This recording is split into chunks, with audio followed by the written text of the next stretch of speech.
So hello good people and welcome to my channel. And so in today's video I am working on another project, something for my family, another family member.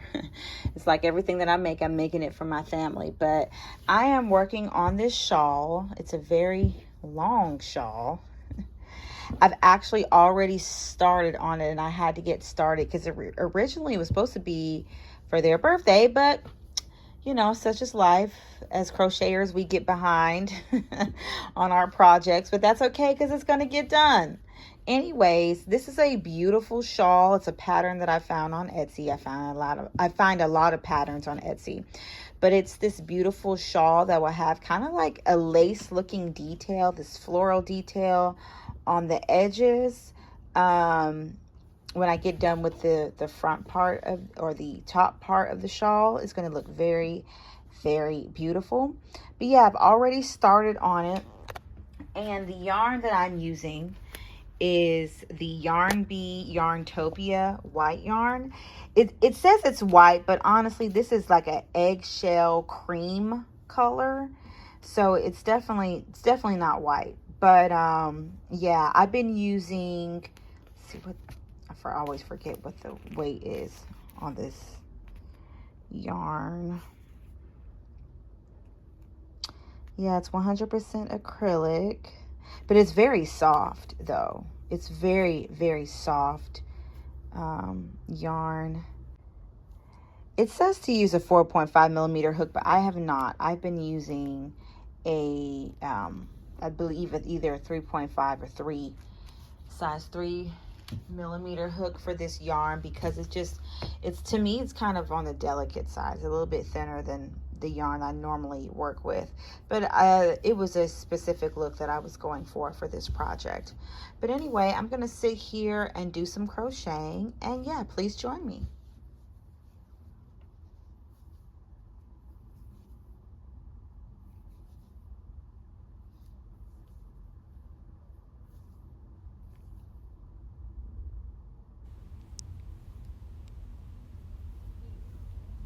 All right, so I'm going to attach new yarn. I'm going to loosen the loop on my hook and stick my hook through the 2 loops from the previous double crochet that I just made.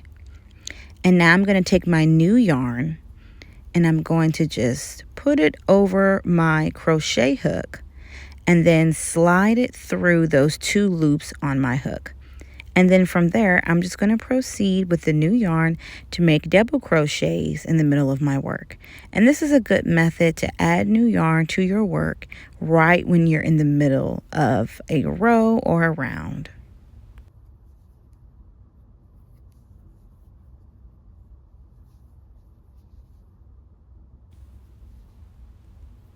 Okay, so now that I've got a few double crochets in, I am going to pull the tail end a little bit tighter from the previous yarn. And next, I am going to take the tail end from the previous yarn as well as the new yarn and create a knot just to secure that new attachment. I find that when I do this method, I just go ahead on and put a knot in there. It secures the new yarn and it keeps it from coming back out. And so then when I weave in my ends, I weave it in a way where you cannot even tell that a knot is even there.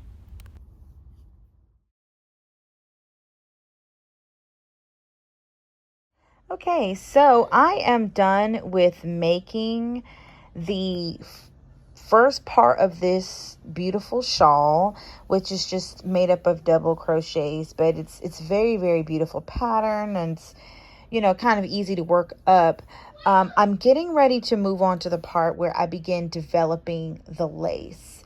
And yeah, within this pattern, you can make the top part of it as long as you want to with the first part of the pattern and then go on to the lace. So it's very adaptable to whatever your liking or desires are.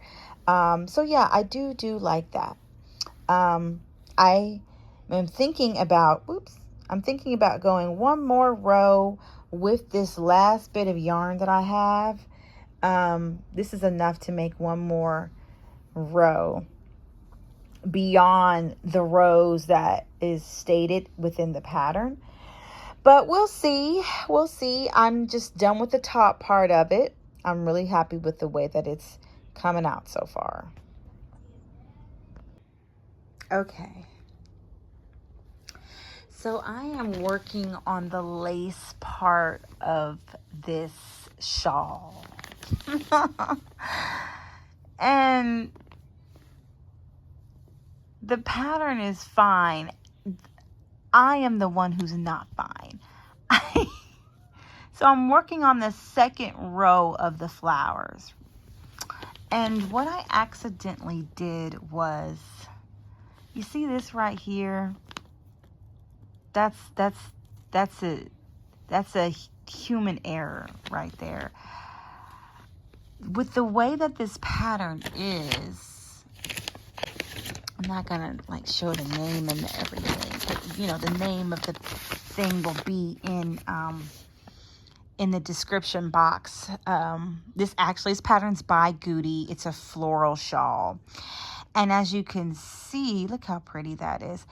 And I'm gonna link the pattern below. It's a pattern I got from Etsy. Gorgeous, gorgeous, gorgeous. But as you can see how the lace part is with the flowers, they're kind of like doing this thing where it's like, I don't know what to call it, but you know, on the second row, it goes in between the dip of the first row. And so I did not do that. And it's taking me so much time to make these flowers on here. And so I started off doing that. But then I just, whoop. And I got all the way, and mind you, remember I told you, I said that this shawl is longer than, look at, it just goes, my hook, just a second. It just goes on for days. Look at this shawl. It just goes on for days. And that's my fault. But I said, I am here now. I can't turn back. But what I will have to do, I'm going to have to frog all of this second row. And it may not seem like a lot, but it took me some dedicated time to get this thing. And it's not. Anyway, again, the pattern is great. It's me. It's me. It's me. It's me.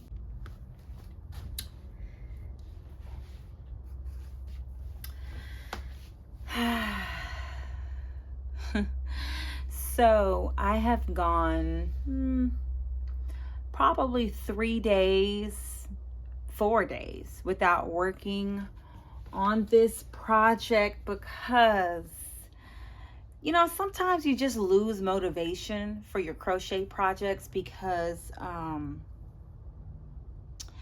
you know, either you're not enjoying the process anymore, or there's a stitch that you're just not comfortable with that you keep having to. Anyway, that's what I've been experiencing with this project, but that's okay because, oftentimes what helps me to keep working on my projects and to complete them is to give myself a deadline. Now, some people might think that is still the joy out of it.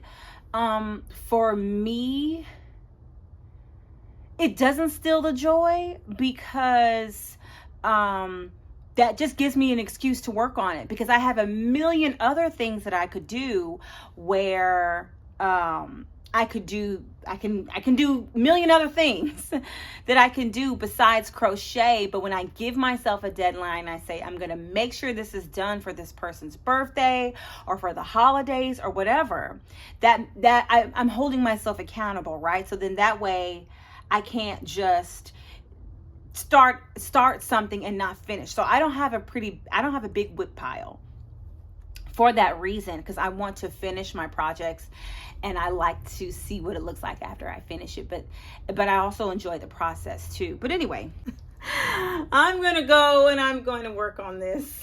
right now. I'm doing it right now.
I love drinking tea, specifically tea like just some good old hot water with lemon and honey, some ginger. It's just the best. And I mean like fresh lemon and fresh ginger. It's just, it's like a blanket. Mm. Yeah.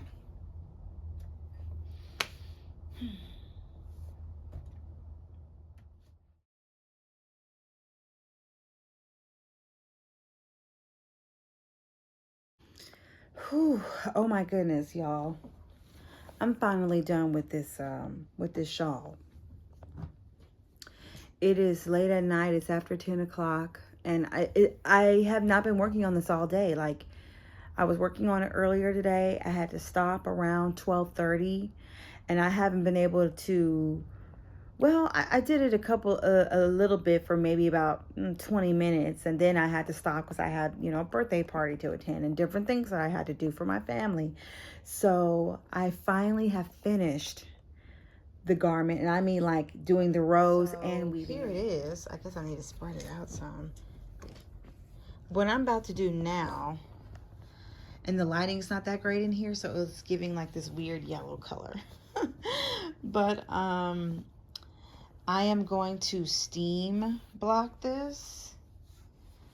Ooh, I like how the bottom of it came out. That looks really good. I am going to steam block this garment, let it air dry, and hopefully this baby will be in the mailbox tomorrow. Hopefully. Hey good people, if you have made it to the end of this video, I want to tell you thank you so much for tuning in to my process and coming along with me as I crochet this shawl. You know, as makers and creators, you know, we have ups and we have downs in our process and trying to persevere through what we're creating. But I just want to encourage you to just invite God into your process and have Him to help you complete that which you love the most. And if you like this video, please like, share, subscribe, and thanks for watching. Bye.